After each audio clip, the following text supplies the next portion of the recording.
તો ગુજરાતમાં અત્યારે સૌથી મોટી મહા મુસીબત જેને કહેવાય અને એ છે આ આકરી ગરમીમાં આ ઉનાળાની શરૂઆતમાં જ્યાં બેવડી સિઝન અનુભવાય પણ તેમાં ઠંડી હોવી જોઈએ પણ દુર્ભાગ્યપૂર્ણ ઠંડી નહીં પણ વરસાદ છે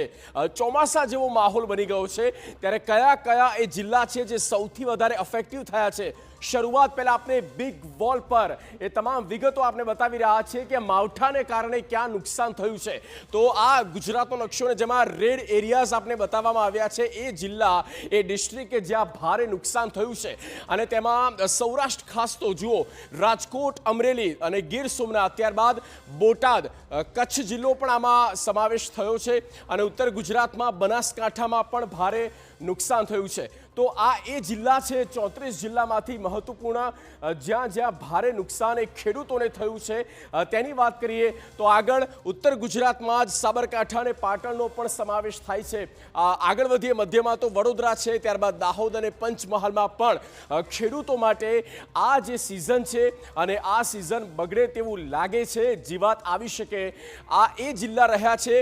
જ્યાં ભારી માત્રામાં નુકસાન ધરતીપુત્રોને થયું છે અને ખેતરમાં જે લહેરાતો પાક જે છે તે બગડવાની તૈયારીમાં આ વરસાદને કારણે આ વરસાદની પરિસ્થિતિ જે ઉદ્ભવી છે રાજ્યમાં